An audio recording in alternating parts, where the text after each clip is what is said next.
Ok, dragi kolege, evo, lijepom pozdrav i dobar dan i dobrodošli na predstavljanje naše nove usluge po mnogo čemu jedinstvene u Hrvatskoj, takozvane slika i plati, u okviru naše iPhone aplikacije, mobilnog bankarstva, o kojoj ćemo danas više govoriti na ovoj konferenciji za medije. Cijeneći vaše vrijeme i napore koje ste uložili da biste došli i pridružili nas, mi ćemo svakako paziti s obzirom na vrijeme trajanja ove preskonferencije da stignete na druga događanja. Prije nego što počnemo, dopustite mi da predstavim prije svega naše partnere i goste na današnjoj preskonferenciji, ali partnere u ovom cjelokupnom projektu. To su gospodin Tomislav Car iz tvrtke Infinum i gospodin Damir Sabol iz tvrtke Računi.hr. Za početak bih predao riječ gospodinu Igoru Strejčeku, direktoru naše direkcije upravljanja distributivnim kanalima, koji će nešto više reći o samoj usluzi slika i plati, a onda ćemo svi zajedno, odnosno naši gosti će prezentirati uslugu M-Banking, znači aplikacije za iPhone. Igore, izvolite. Hvala lijepo. Evo, dobrodošli s moje strane. Drago mi da se opet ovdje nalazimo i da vam imamo nešto za pokazati. Zadnji put smo govorili o virtualnoj poslovnici. Sad smo se malo vratili opet u realni svijet. Sa današnjom prezentacijom zapravo želimo pokazati što smo mi to napravili u mobilnom bankarstvu na smartphone uređajima. Danas ćemo prezentirati iPhone. Naši partneri Infinum i Računi.hr i mi smo se zapravo više igrali za vrijeme ovoga razvoja, ali to je zapravo i ljepota ovoga posla. Ono što je bitno, vjerujemo da smo zapravo napravili uslugu koja će biti ne prepoznata, nego koja će olakšati stvarno korištenje usluga elektroničkog bankarstva. Mi se od 2005. bavimo mobilnim bankarstvom, tada smo izdali tu našu prvu verziju, bili smo dosta napredni na tržištu i nekako smo stekli iskustva. Ono što je činjenica da nismo izašli prvi sa mobilnim bankarstvom na smartphone bankingu. Razlog zašto nismo izašli jer nismo htjeli izaći samo da bi imali uslugu kao i konkurencija ili da bi nešto rekli da imamo mi, nego smo htjeli izaći sa nečim što će stvarno promijeniti i dodati dodatnu korist i vrijednost za korisnike, pa ovo što ću vam danas pokazati je zapravo taj naš pokušaj i nadamo se uspješan. Evo, da ne duljim puno sa uvodom, ja ću vam sada provesti zajedno sa svojim kolegama kroz samu aplikaciju. Kažu da slika govori više nego riječi, a mi imamo ne samo slike, nego imamo i stvarne prikaze, transakcije i ekrane koje vam želimo demonstrirati, pa znači uživo ćete vidjeti zajedno s nama kako to radi. Znači, možda evo, ako bi Tomislav se htio par riječi reći oko samog dizajna, budući da je Infinum zapravo naš partner koji je razvio samo slučaj aplikacije. Da, znači, mi smo vidjeli tvrtka koja je napravila samo sučelje i interakciju u toj aplikaciji i ono što ja mogu reći da je to bio stvarno veliki izazov, da je ovo biti trenutno, mislim, čak najkompleksnija mobilna aplikacija u Hrvatskoj koja postoji i sa također u bankarskom sektoru sa najviše mogućnosti, najviše znači, raznih opcija, feature-a i pogotovo ovakvih naprednih funkcija kao slika i plati. Ono što je nama bilo glavno, kad smo tu išli raditi aplikaciju, htjeli smo da ona bude stvarno dostupna ljudima, da bude razumljiva, jednostavna, znači da je prosječan čovjek može koristiti, da se ne koriste neke vrlo komplicirane bankarske terminologije, da se ne zbunjuje ljude, da je aplikacija vizualno atraktivna. I biti glavna stvar nam je bila, znači, htjeli smo da kad korisnik skine tu aplikaciju, da mu se ponudi neki sadržaj, čak i ako on nije trenutno korisnik M-Banking usluge kod Erste banke. Znači, htjeli smo mu dati nešto, neki dodatne funkcije i to je u biti ovaj glavni ekran. Znači, ovako izgleda aplikacija u trenutku kad vi pokrenete. I vi ako niste korisnik M-Bankinga, postoje tu znači, niz nekih stvari koje vi možete koristiti. I onda u jednom trenu, znači cilj je da vas to u jednom trenu uvuče i da vi u jednom trenu postanete, zbilja počnete bankariti sa tom aplikacijom. Da, pa evo ja ću pokazati sa tih par funkcionalnosti, znači sama prijava kada otvorite aplikaciju izgleda ovako i recimo ako hoćete vidjeti gdje su te naše poslovnice i kako su one posložene, ne samo da ćete vidjeti znači, nekakvu kartu i ikone poslovnica, nego ćete moći odabrati bilo koju od tih poslovnica, dobiti informaciju da li je ona trenutno otvorena, koje je radno vrijeme, koji je kontakt i ono što je isto tako bitno, moći ćete navigirati do te poslovnice, znači na karti će vam se pokazati koliko od tuda gdje jeste do tamo gdje treba otići je udaljeno. Ono isto ovoga što je bitno je da poslovnicu možete birati i po popisu, pa ćete iza svakog popisa imati i udaljenost koliko imate do te poslovnice. Ponovno možete odabrati tu poslovnicu, vidjeti da je ona recimo trenutno sada otvorena, još nisu počeli raditi savjetnici i znači dobiti sve one informacije koje će se vama, da bi došli lakše do tamo, biti potrebne. Imamo tečajnu listu koja je napravljena skroz jednostavno i koja zapravo nećete morati tražiti ime valute ili nekakve druge stvari, nego ćete moći zapravo po samom karti, odnosno zastavi zemlje se vrlo brzo snaći.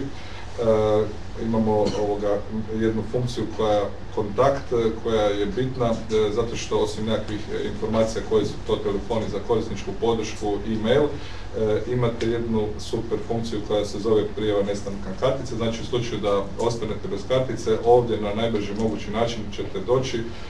Ako ste izgubili Maestro karticu, stisnut ćete na nju i odmah će aplikacija zvati call center koji će imati zapravo informaciju da ste izgubili. Isto tako se odavde možete prijaviti na Facebook i na YouTube. Prvo ćete doći na naše stranice, ali odatle ćete zapravo moći ići dalje.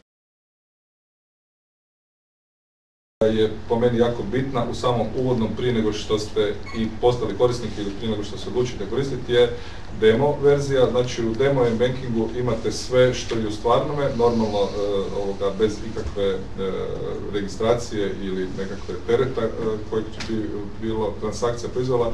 Prema tome ono sve što ću vam kasnije pokazivati u detalje imate i u demo verziji. Kalkulatori, danas mi želimo što više toga saznati sami, dolazimo na internet stranice i tamo nalazimo nekakve iznose, kalkulatore, da li se radi o štednji ili o kreditima. Ovdje je kalkulator napravljen isto vrlo jednostavno, znači ukucate iznos, odaberete valutu, koju valutu želite i dole će vam se pokazati iznos, da li ako prodajete, znači govorimo i napravili smo aplikaciju da gleda sa strane korisnika, a ne sa strane banke. Prema tome ako vi prodajete dobit ćete lijevi iznos, ako kupujete trebate platiti taj iznos. Znači glavna stvar je ovdje bila u biti da mi ne komuniciramo srednji tečaj i tako nekakve stvari, nego jednostavno prema korisniku što je njemu prirodno. Aha, ja kupujem eure, ja prodajem kune, znači na takav način smo recimo išli pristupiti ovog problema. Onda ovi dalje kalkulator, recimo sada ako želite aktivnu štednju, ono što mislimo da je jedna vrlo cool aplikacija i način kako ona izračunava, znači ovdje ćete sa pomicanjem ovog bara zapravo odrediti koji vi to iznos otprilike želite štediti, na koji period oročenja i kolika to bi mogla biti kamatna stopa kad bi to bilo nešto idealno i odmah ćete dolje moći vidjeti koliki je to iznos na taj period koji vi možete zapravo uštediti.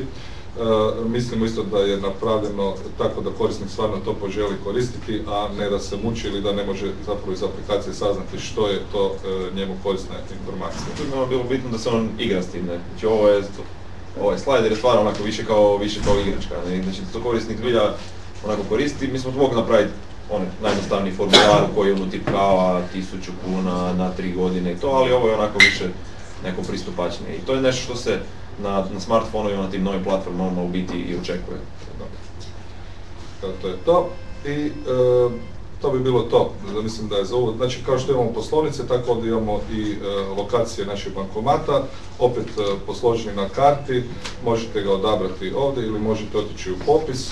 Evo, mislim da smo za uvod rekli sve.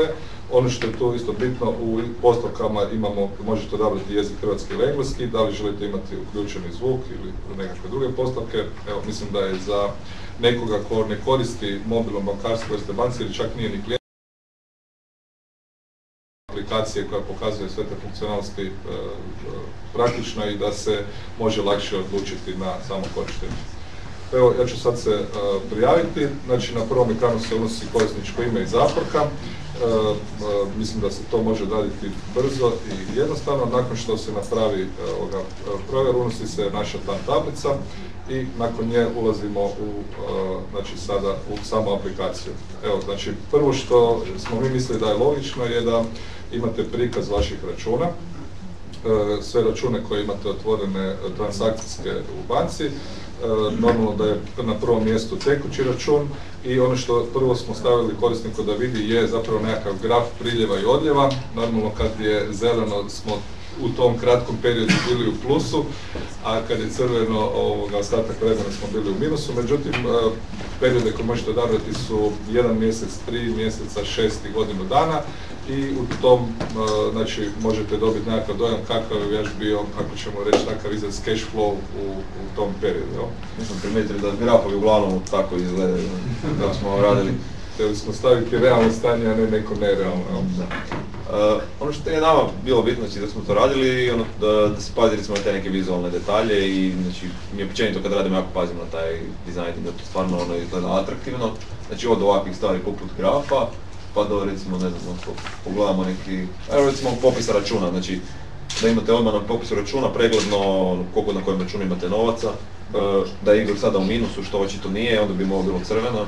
Znači takve, ti neki detalji, stvarno smo na to recimo i polirali smo to onako dosta.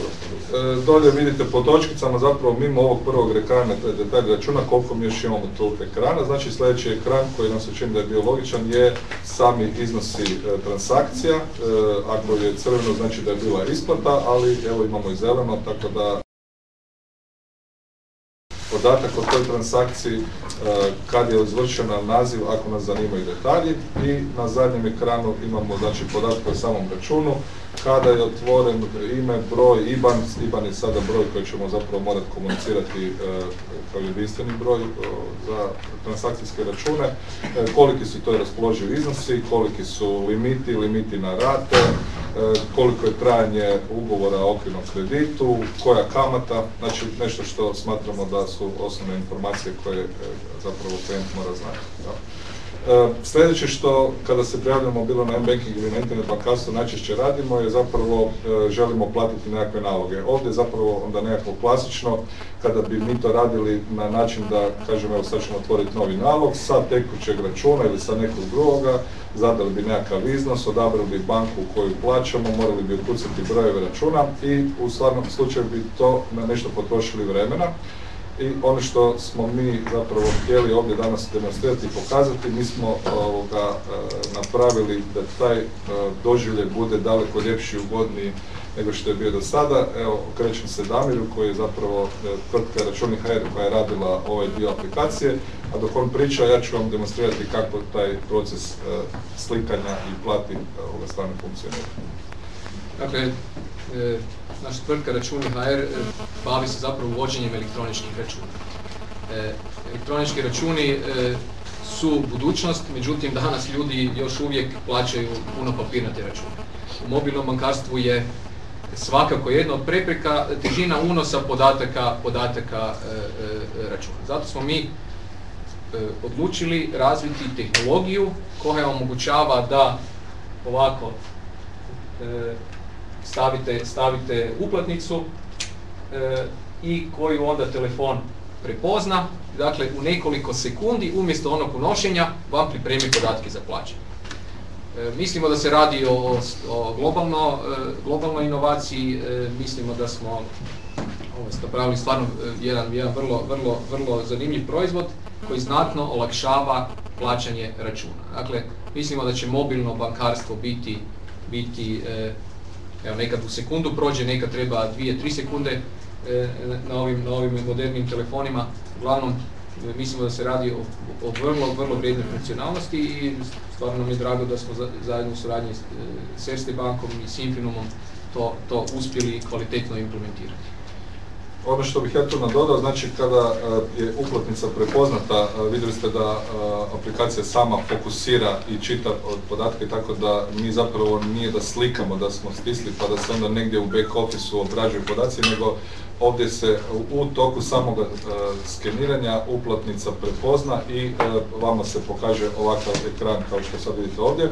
Ono što smo tu radili zajedno je, htjeli smo da nakon ovoga naš klijent ne treba ništa drugo raditi osim, a normalno ako što je provjerio da su to podaci stvarni, da stisne provjeri i da nakon toga to može platiti.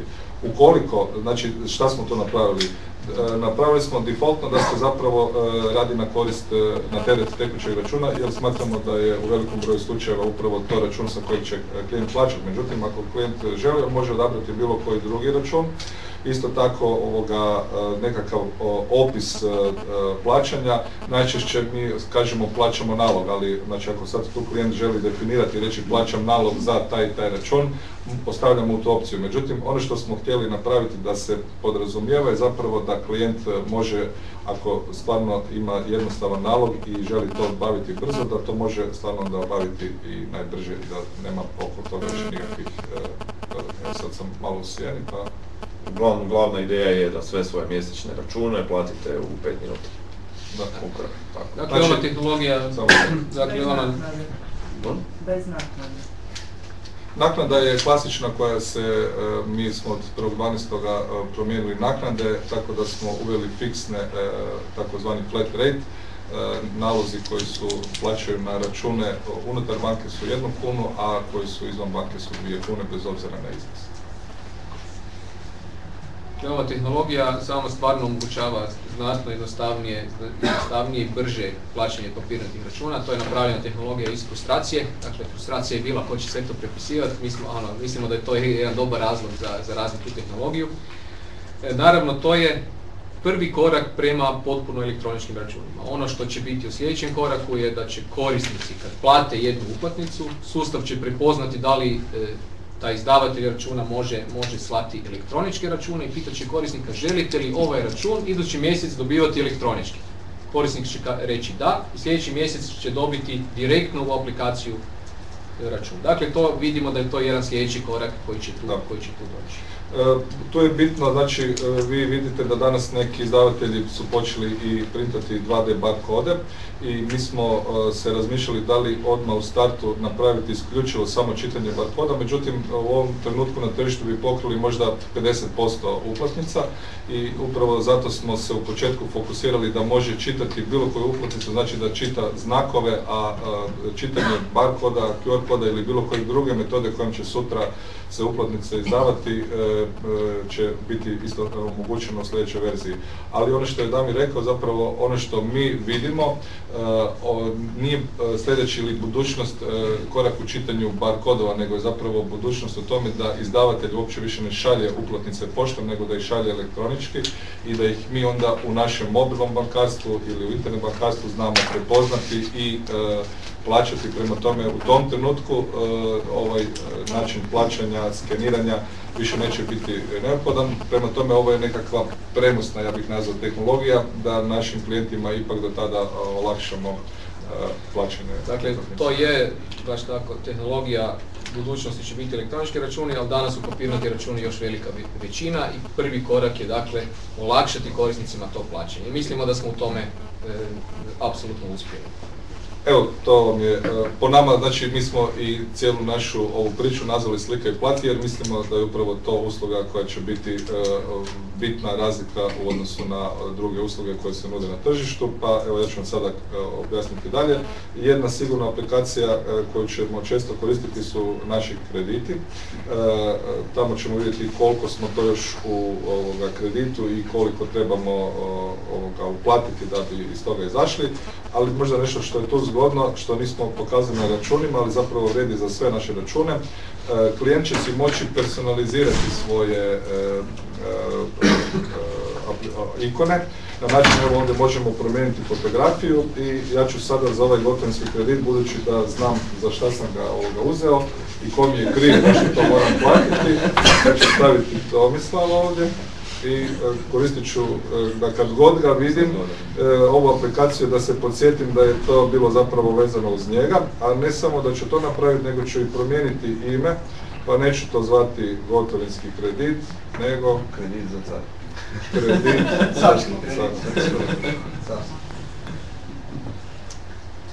i reći ću promijenim.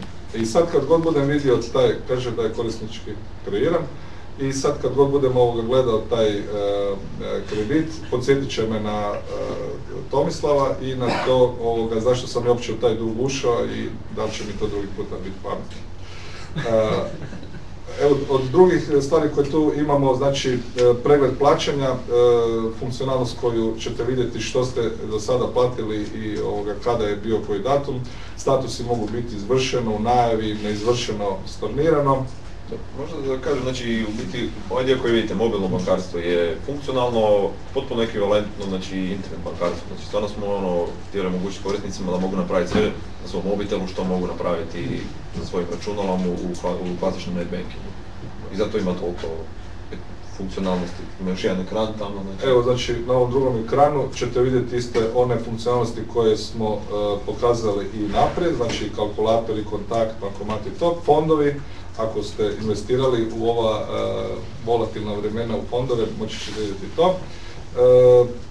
Kupovina GSM bonova, svi naši klijenti koji ili imaju prepaid račun ili imaju za svoju djecu, ovdje mogu isto tako vrlo jednostavno kupiti bon. Možda što je onda još bitno, mi smo ne da smo samo personalizirali prikaz računa, nego smo zapravo htjeli i klijentima staviti na odabir kako i koji su im ikone po prioritetu ovoga bitne. Tako ako neko misli da mu je štednja prva stvar koju treba ovdje imati vidljivo, on će moći staviti se na prvo mjesto i napraviti raspored kakav želi. Isto tako ako misli da mu neka od ovih trenutno aplikacija ne treba, moći će slobodno pobrisati. Da, znači ako ne koristite kredite, onda nema potrebe da vam tu stoji. I reći ću završiti. Međutim, ukoliko smo se poslije predomislili i ipak želimo vratiti kredite nazad, otićemo u postavke, u izbornik i tamo gdje smo kredite isključili ćemo ih ponovno uključiti i oni će opet biti vidljivi. Evo, ne znam, mi smo nešto od ovoga važnoga. Evo, možda ovdje još u uplatnici da kažem da ovdje imamo i funkciju pomoć, jer ne očekujemo da će naš klijent iz prve znati kako to treba skenirati i koji točno dio računa je uplatnice, pa smo mu napravili zapravo jednu pomoć na način da kroz par slajdova smo mu demonstrirali kako je ispravno, a kako nije ispravno skenirati samu uplatnicu, tako da on ne mora nigdje zvati ili nikoga druga pitati, nego opet da se može sam pomoći.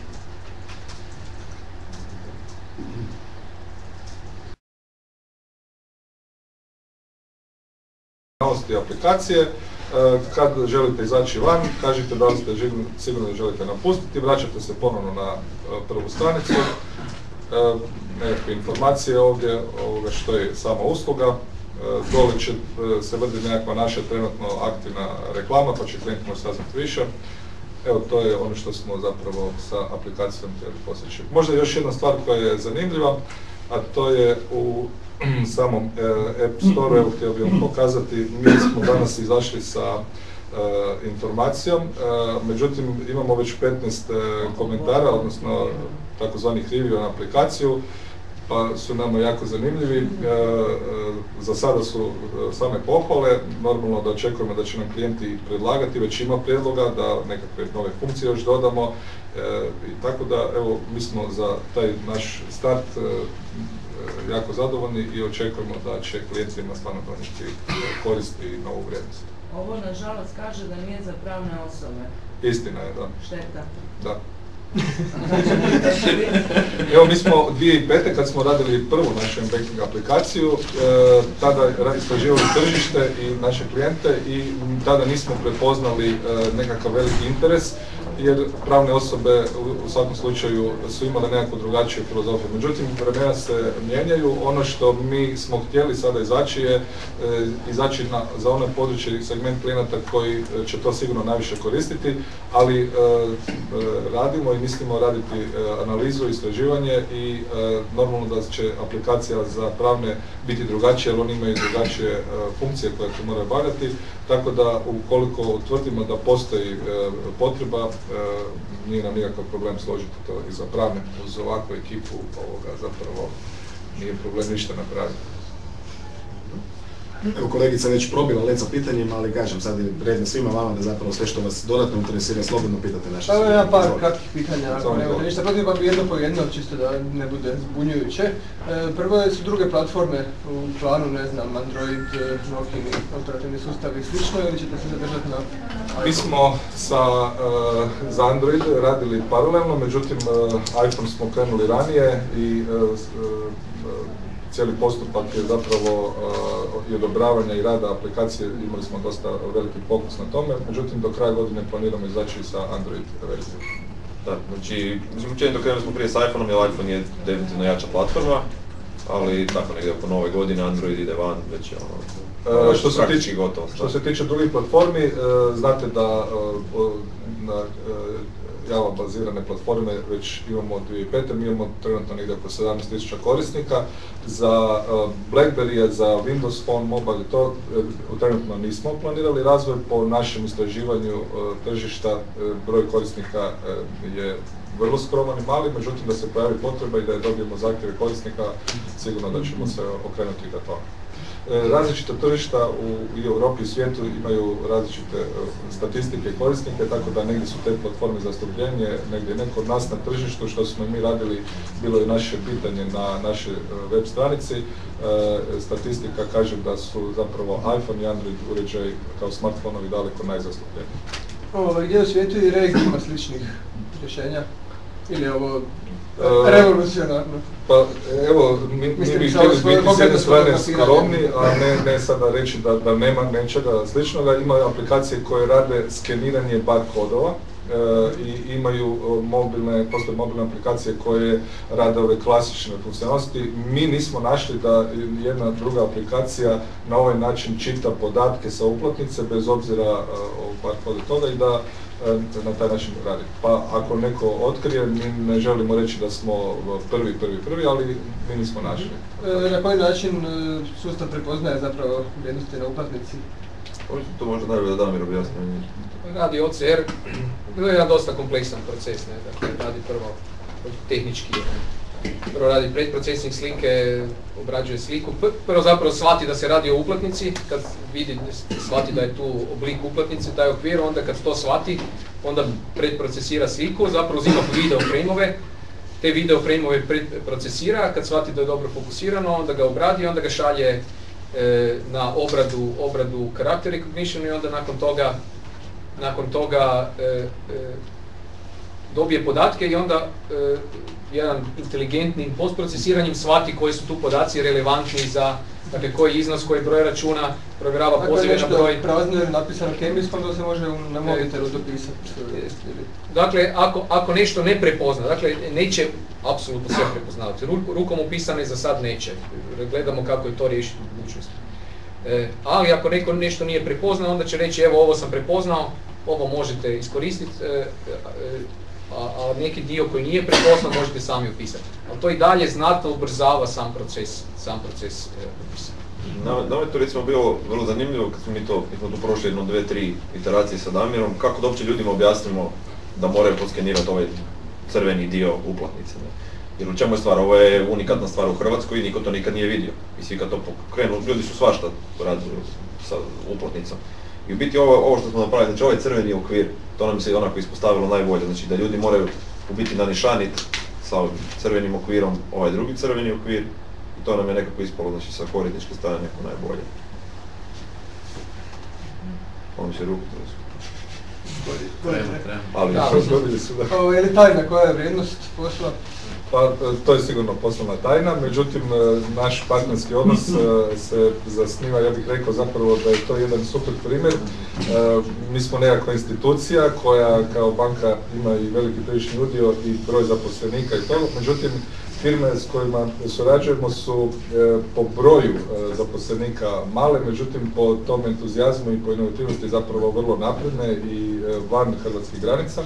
I nama se zapravo taj model suradnje i uopće način kako smo se i našli oko te ideje jako sviđa i mislimo da je to jedan model koji ćemo sigurno prakticirati u budućnosti jer ovo nije sve što ćemo mi zajedno raditi, ne samo unutar banke u Hrvatskoj, nego i unutar Erste grupe. Tako da vjerujemo da se na ovakav jedan način može zapravo dosta donijeti nove vrijednosti.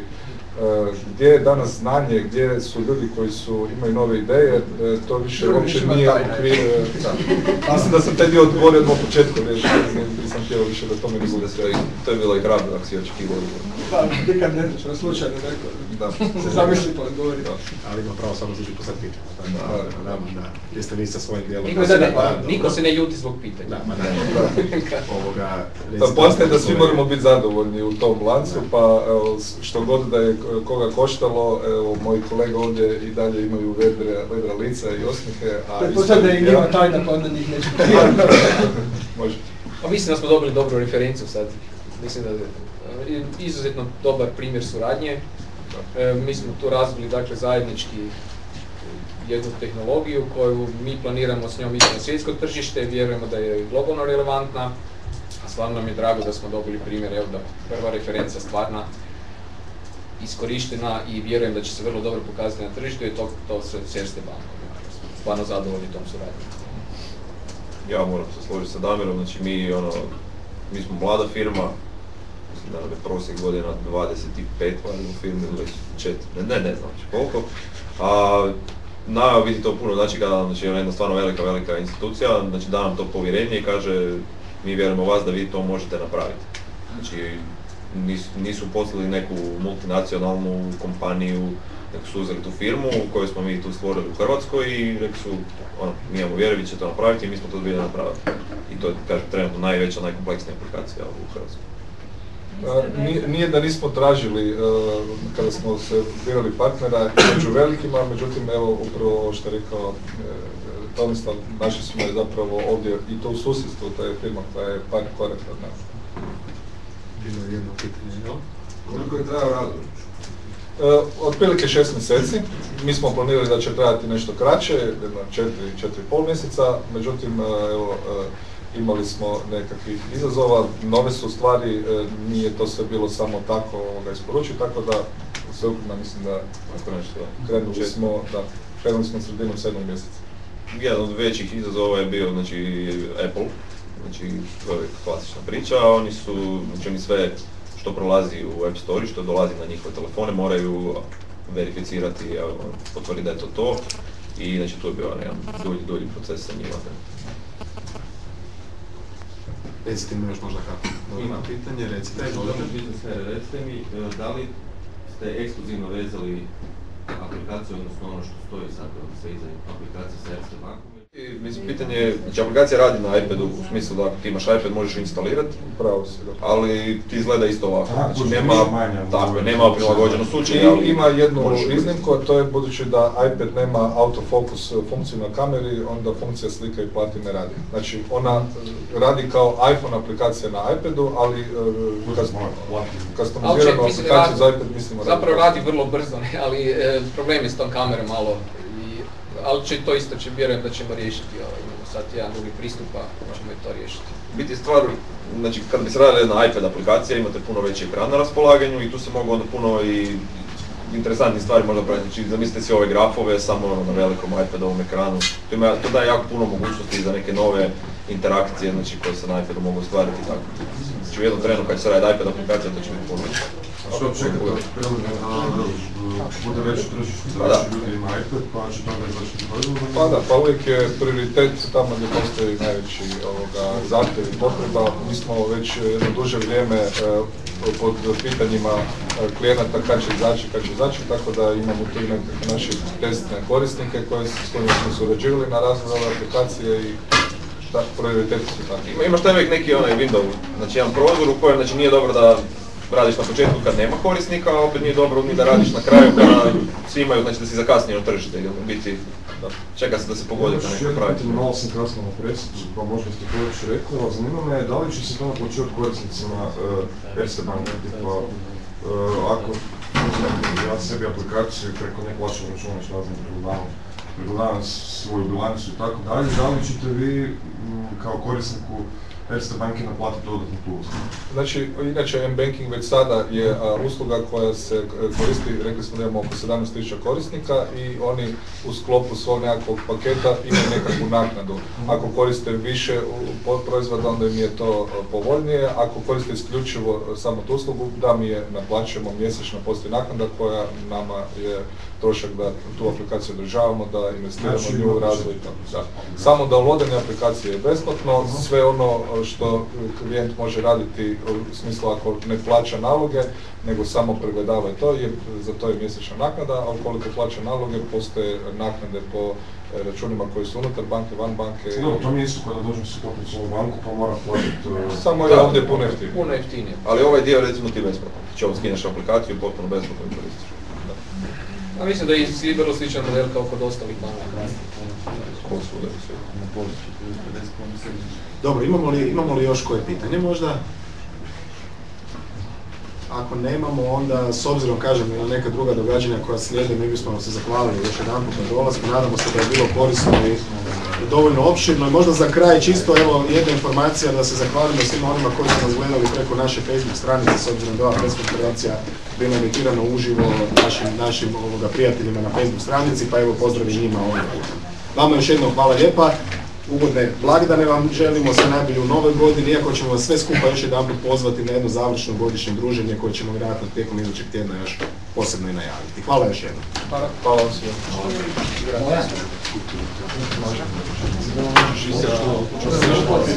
Idemo baš do